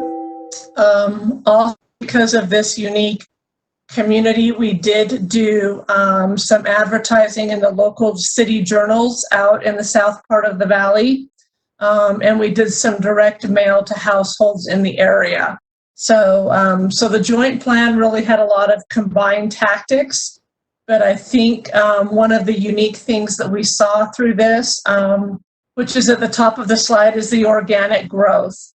We had so much news coverage that was very positive about the launch of this service and so much positive reaction that we really drove people to the website for more information, and we saw a lot of success with that. And so our initial efforts were kind of the first 3-4 months of this service. And so some of the reports and the data indicate that we saw a lot of success with that. As Jaron indicated, we're a little bit of in a slowdown mode right now with the COVID situation. but we are working on a joint marketing campaign for the rest of 2020 that we will be ready to launch at a moment's notice. So that's kind of a quick summary. I don't know if there's another slide there to advance on this. Yeah, thank you, Andrea. I just wanted to wrap up just next steps regarding the pilot. I can talk about steps we have made and changes due to address the COVID-19 situation, but outside of that, we have no recommendations for changes to the pilot at this time. As I mentioned, and you saw that we were trending in the correct direction, so we just want to continue making service improvements where necessary, but really no significant changes. One of the big objectives that we do need to continue to test during the next phase is these paratransit to microtransit connections. We have a small group of customers who use the flex routes per contract we have with the DSPD to connect into paratransit service. So we're jointly working with both VIA and our paratransit team to see how we can begin testing these connections between the microtransit service and paratransit services. So we're hopeful to deploy that during the next quarter and begin testing on that. We're also exploring a variety of service enhancements, mostly to see if there's opportunities to really improve the customer experience. And so one is a transit app and VIA integration service, so that anyone using a transit app can go in and do trip discovery and trip finding of the service. That currently isn't available, and so we're working on that as an enhancement to the service. We talked about EFC, and so we're looking for different solutions on how that our customers can use fare products to access the system. There might be some grant opportunities as well that we can go after in the next month or so to see how we might speed some of that up or get funding. We're also looking with VIA how we can potentially include electric vehicles into fleet over time. As we look to improve air quality in the community, this will be another opportunity for us to explore. And then, we have several months left of the pilot. Obviously, we've hit this point with COVID-19 that's going to kind of really put a change in the way we've evaluated it, but we just need to continue to evaluate and make service improvements. So come November, we can make a final recommendation on what we believe we should do with the service. So with that, that's all I had in this presentation. I'm happy to answer questions or talk about the current situation or any next steps. Yeah, Jaron, I thank you, both you and Andrea, for the presentation. I did have a question for you. Obviously, the ridership number over, since March 11th to now, and probably for another couple months, isn't going to be too reflective of what it would have been. But in some ways, especially as you look at social isolation, this may not be a bad solution for, sort of that essential traffic that may need some things. And I wondered, has any thought been given if ridership didn't return back to kind of more historic levels? Could this be an option for some of the lighter coverage routes that may not return back to their historic numbers either, but yet provide coverage? And maybe it's too early to even think about that discussion, but I just wondered whether or not you ever had that discussion. Yeah, Trustee, the one thing that's so great about this service is we're so dynamic with it. We can literally make service adjustments today if necessary. If we've been in discussions with VIA over the past several weeks, just given the current climate, and saying, are there ways that we can use the service in different ways to support the needs of the community if necessary? And so we've been very, very prepared should there be a need that we can make service adjustments, whether it be to the service area, whether it be to the operating hours, or how we can go out and provide the service. One thing that we've done, as shared rides, just so you know, is that we reduce the number of people that are able to get on, the maximum number of people on one vehicle at any time. But really, to answer your question about the future of the service, I think that remains unforeseen, but it is so dynamic that if we see a need, as we return to more of a normal life and service, that if we need to utilize the service in different ways, we're very flexible. And so I think that if it becomes a need, we can have those discussions. Thank you. Let me just look to the members of the board if they have questions. Beth, I see you're unmuted. Did you have a question? Not really a question. I think that you asked a great question on that last one, because the flexibility component of that, I think, is great for us to potentially utilize. I did just have a comment. Up until the COVID-19 crisis, there was a lot of positive, excited feedback from communities in my area, which of course the pilot is not anywhere near my area currently. And is that going to be part of your evaluation as to an integration? And I know this is the long terms. I know in November you're going to make a presentation on this, but I just wanted to put it out there that if that can be part of the analysis as to if there is an opportunity to incorporate this into other communities and what that could potentially look like. So, but I'm excited about the electric car integration at some point, and I'm excited that there's this ability and this feeling in general that this is a great option. So thank you for your work. Thanks, Trustee. I think I can address a couple things that real quickly, if you'd like. I think by the end of this pilot, our biggest recommendation would come to say is this a viable service mode that makes sense for the agency and for our communities? Are we seeing internal metrics that we'd like to see for our services? Say, should we continue these type services maybe more permanently, and should we deploy them in other areas? So that type of recommendation I'd like to come back with in November, specifically regarding the current service area. But on top of that too, recognizing, just like you said, there's so much interest in the pilot.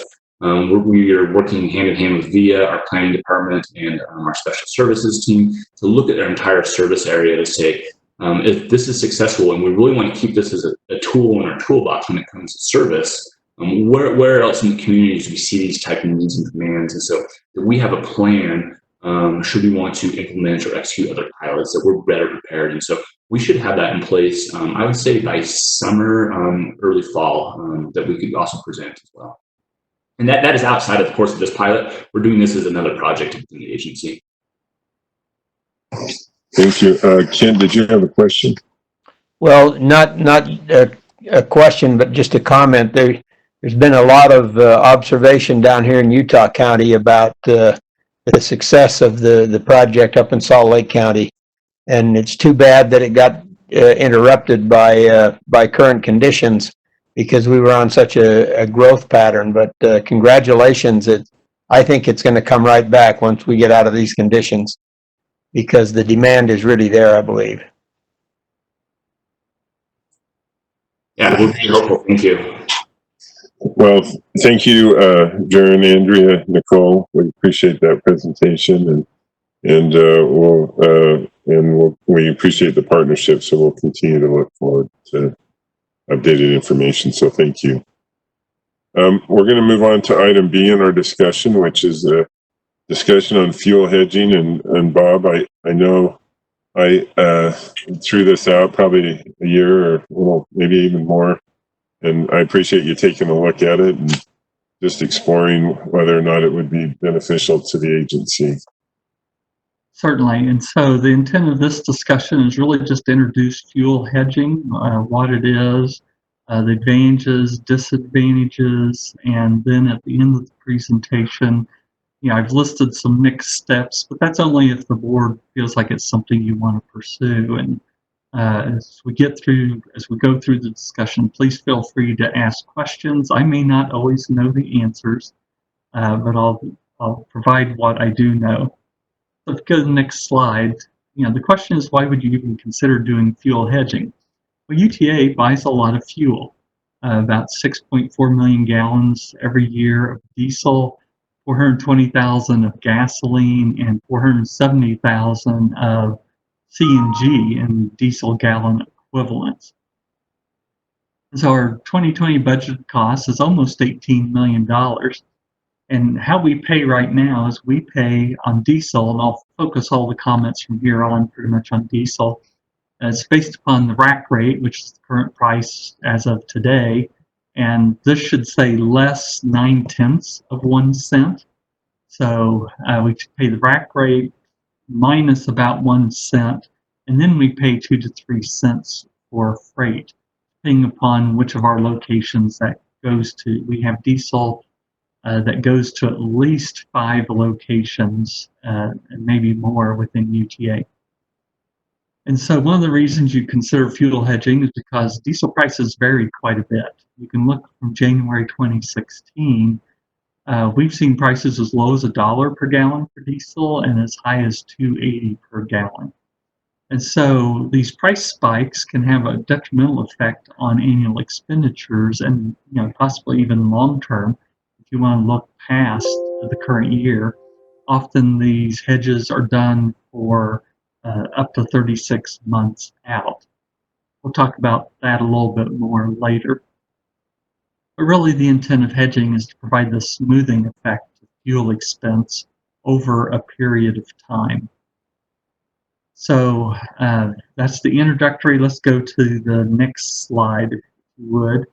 So what it is, actually, it's a contractual agreement to buy a certain amount of fuel, and it's usually sold in 40,000 gallon increments at a certain time at a certain price. And so we'll look at a couple of examples here. So let's say that we agreed to buy 200,000 gallons of diesel in April of 2021 and May of 2021 for $1.85 per gallon. The next 2 slides will go through the calculation of how we get to that $1.85 per gallon. So if you go to the next slide, this is example 1. And what happens is UTA actually pays for the 200,000 gallons at whatever price it is the rack rate price. So in this case, we're saying that the rack rate price was $2 per gallon. So we would actually pay $400,000 out of our pocket, and then the hedge provider would pay us $30,000 to get to that net cost of $370,000 or $1.85 per gallon. Now, it's not an actual check back, a check to us and a check to them. If it's the other way, there's an account where, as the fuel is purchased in these 40,000 gallon increments, there's an account that keeps track of that, plus and minus. So that's how it works if our price is $2 a gallon and the provider then pays us money to bring it back down to $1.85. Well, it could work the other way, which is the next slide. So again, the next month, we agreed for $1.85 per gallon. We buy it at $1.70 though. So we actually pay the fuel provider the $340,000, but then we get to pay the hedge provider $30,000 so that our net cost is that $1.85. And that's what you would expect from a hedge, right? The hedge is to narrow, you do a hedge to narrow the outcomes into an acceptable range for you. And that's what an effective hedge does. Questions about that before we move on to the next part of this? Well, I did have a question, Bob. Does this arrangement change who you have your contract to provide your fuel? I know we recently awarded one. Would that change that contract at all, or? No, as I understand it, the hedge provider, you'd probably have a consultant help us because staff doesn't have the knowledge really to do this hedge work. You'd have to hire a consultant who would go out and secure the hedges, but it wouldn't necessarily affect the contract with our current provider. Bob, I had a question, and just to kind of get a perspective, does fuel hedging seem like a logical conclusion during the volatility in the fuel markets right now? Because you mentioned, of course, the hedging costs, but then in addition to that, there would be consultant costs and And does that really, and you might have already going to be addressing this in just a moment, but I was just curious if that's the way to go in a stage where we're in this situation. Yeah, so it's a couple of slides from now. Let me touch on it then. Because the estimated cost, what I've been able to get from the consultants is fuel hedging costs about 10 cents per gallon. And so the reason you would do fuel hedging is for budget certainty, but there's a cost to that. Could you have someone who manages it well and would reduce that cost? Create savings that would offset that 10 cents? Maybe. I don't think you head into that thinking that right away. So let's go to the next slide. This was provided by one of the consultants, and sorry it's a little fuzzy, but this will get the idea to you. So over on the left side, these are diesel fuel cost projections as of December 19th. This is actual data. And there's quite a range on what people think might happen to fuel prices. It could be as high as the red line. It could be as low as the green line. The expected is the blue line. Okay, so prices range quite dramatically, and we've seen it drop since then. So the right side is what you would expect with fuel hedging. And this is assuming a 90% hedging. So 90% of your fuel, you would have some sort of a hedge contract on. So, let's think about that. We'll think about that too as if your fuel demand drops, if you revise your service, you might not want to have had 90% of your fuel hedged because you have to go ahead with those hedge contracts. And so what it does is it narrows the range for the red and the green lines to this narrow bar, and that provides you the budget certainty. And again, notice these go out through 2023. So you can look at a 3 or 4 year program even when you think about fuel hedging. So let's go to the next slide, because I think that will help understand how fuel hedging works. The blue line represents the actual prices on the market, and the red line shows the smoothing effect of hedges. So there are lots of times where the red line is below the blue line, and so that's a win for the hedging program.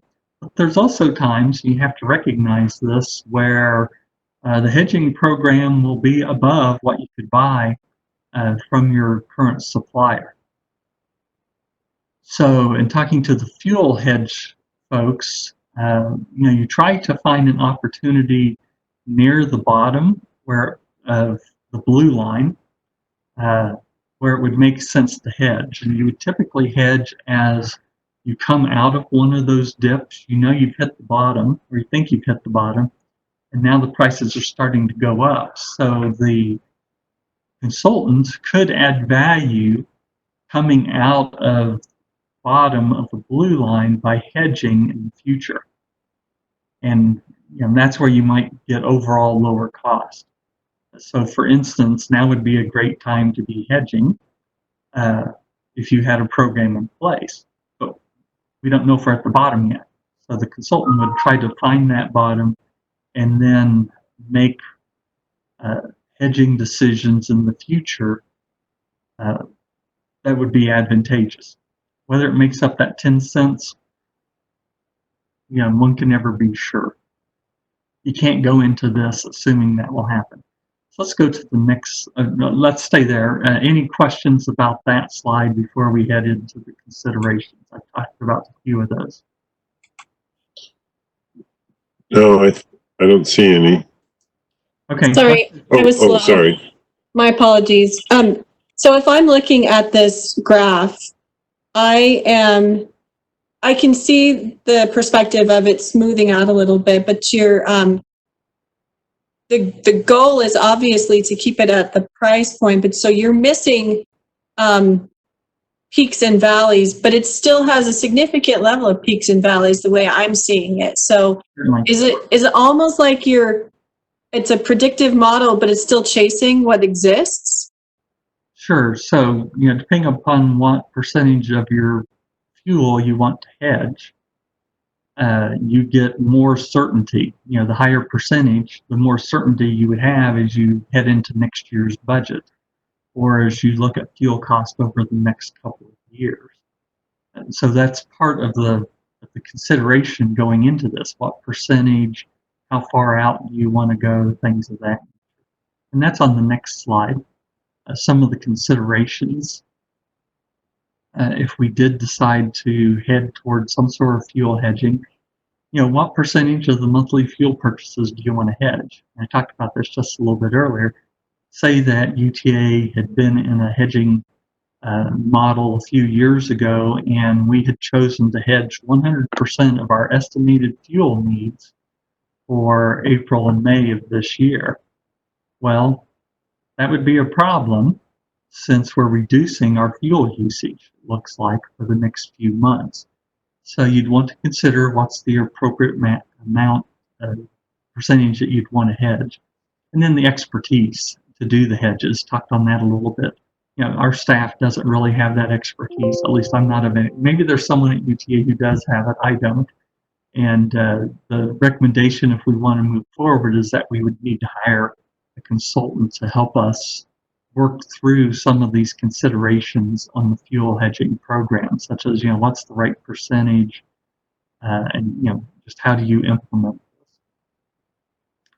this? Again, the hedging costs are about 10 cents per gallon. So if you hedged 100% of our diesel fuel, that's a $640,000 bogey.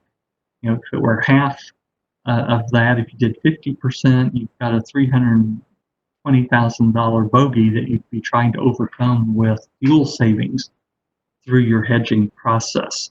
And I think you just have to be aware that wouldn't necessarily occur. Now, in talking to our the consultant I've talked to said that if you can't withstand variations in your budget from year to year, you might want to consider fuel hedging costs. But if you can withstand that in your budgeting process, in the end, it all averages out. Because you're buying daily, yeah, you'll probably buy high sometimes, you'll buy low sometimes, but in the end, it'll somewhat tend to average out. So the primary purpose is this budget certainty. Might get some unusual opportunities to reduce costs. If you could buy when it was and hedge that out several years, well, that would have been a good thing to do. But those are somewhat infrequent.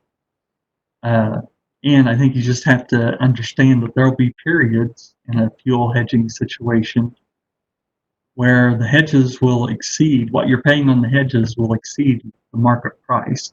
And, you know, if that's the period that someone chooses to look at what we're paying for fuel, that could be a negative consequence that you'd have to explain. That, yeah, that's happening now, but in another period we paid less. And it's just a story that has to be told. Hey, Bob, what thought I had is you went, first of all, thank you for your research and effort to help at least me understand it better. But one of the thoughts I had as you were going through your presentation, because you always hate to pay somebody to calculate something for you and then also be subject to it. But I've also seen this, you know, and even in the year plus that I've been at UTA, if there's a benefit to the budget, it ultimately, you know, drops to a fund balance or some other place. But I've also been on the other side when fuel prices go up. You know, they come to you looking for money to cover that budget gap. And I wondered, especially as we look at our debt reserves and just emergency reserves, I wonder if there's like, and I want to call it our own fuel hedging reserve, where you sort of have this fixed price that's in the budget, and maybe you give them 10 or 20 cents or 15 cents, you know, to the benefit of that. If it goes below sort of what the budget price is set at, then you basically take that, put it in a reserve to cover yourself in a tough year when fuel prices go up and they come to you looking for something to cover that. I just wondered if there's ever a thought about that. Well, yeah, you can effectively do that because it does drop to the bottom line, right? If we have lower fuel costs than in the budget, that helps the ending fund balance. And so we would have more going forward. You could do it a formal reserve, but really we folded the fuel reserves into that general operating. Yeah. And so think about how we do the budget. There's two considerations here, I think. One is as we do the budget, we look at the EIA forecast, what fuel costs will be. And of course, they're doing their best to estimate, but I'm sure they didn't foresee what we're paying right now. So we use those estimates based upon what we're paying and come up with our estimates. Then we use that same estimate as we go into our long-term forecast, but we increment that by a couple % every year. So this year we've got a $2.50 per gallon diesel fuel cost.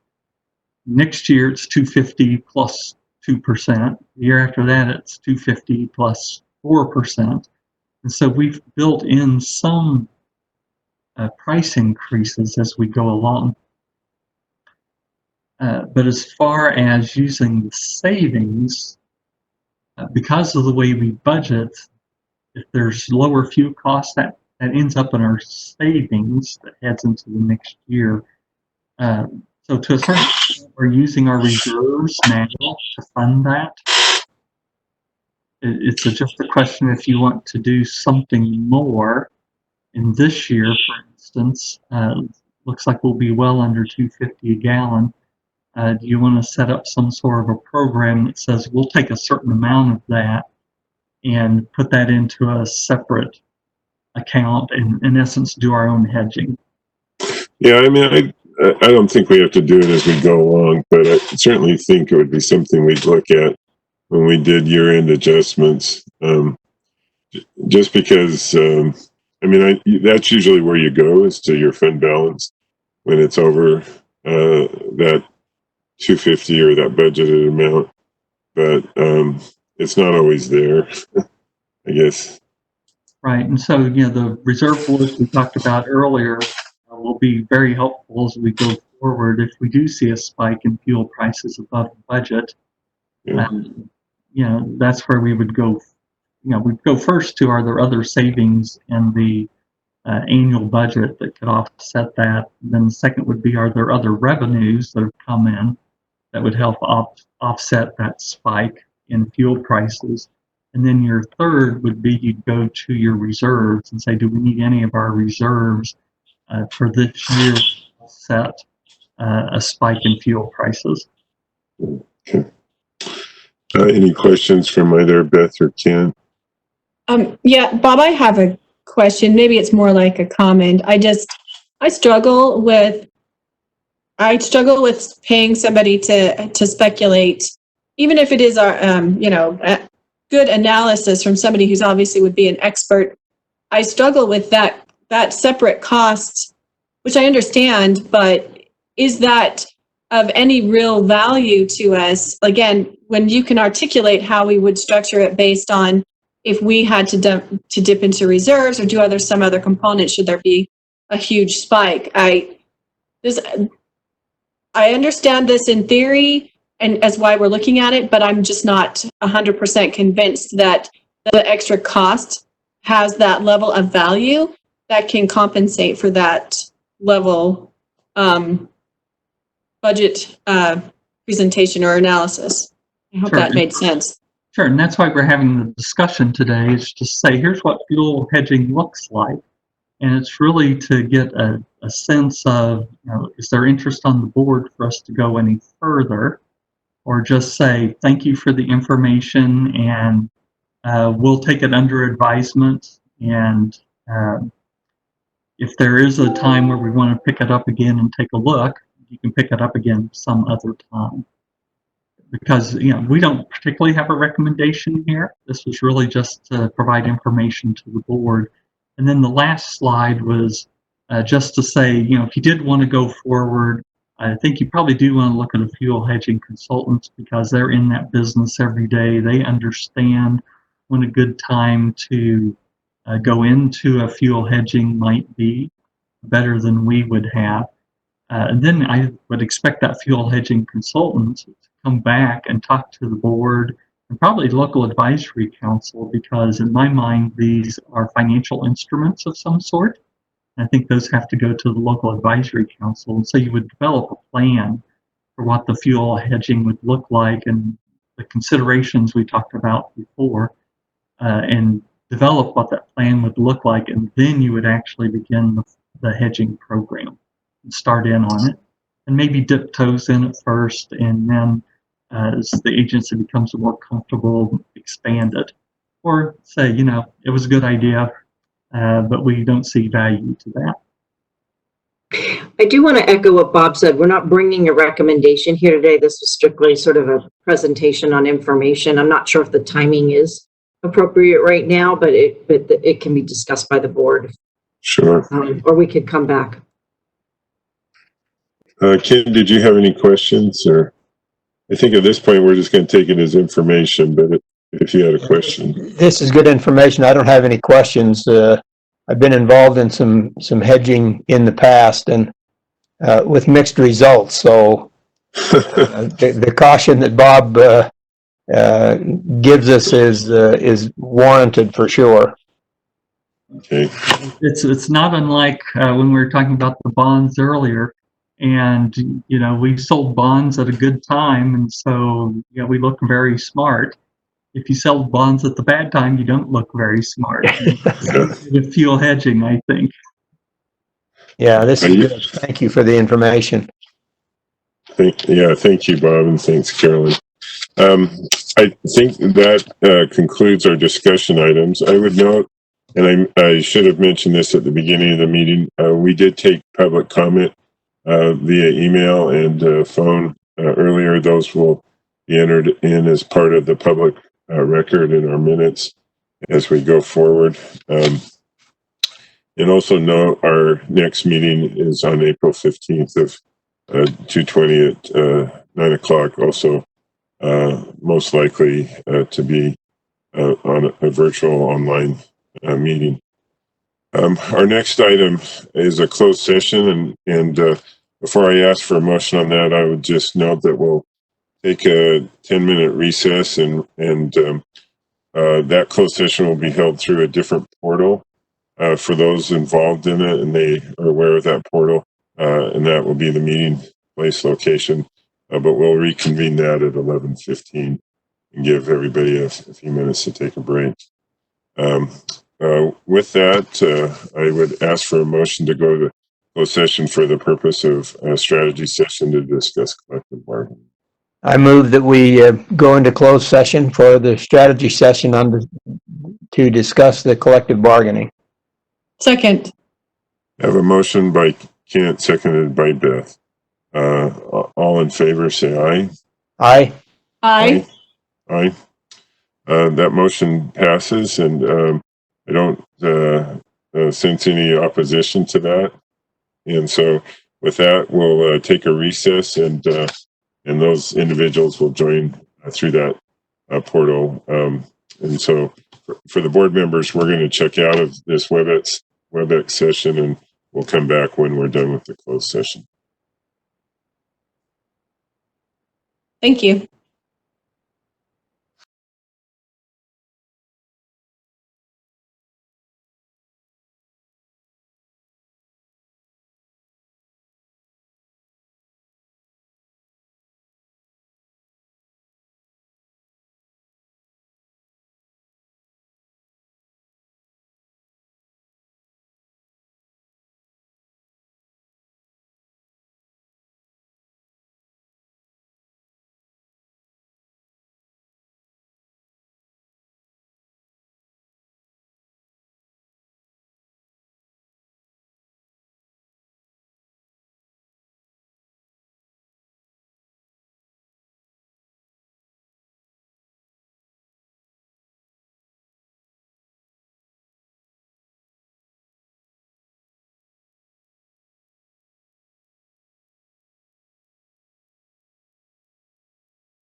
We've returned from our closed session and we're to our final action item, which is for adjournment.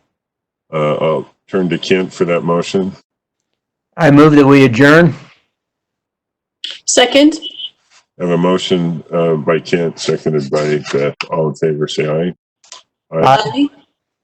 Any opposed? That motion passes and we'll stand adjourned. Thanks, everybody, and thanks to staff for making this meeting possible. We'll talk to you soon. Yeah. Jana and Eric and everybody, well done. Leela, you've already made this happen. Thank you very much. Thank you. Yep. Nice work, everyone. Thank you.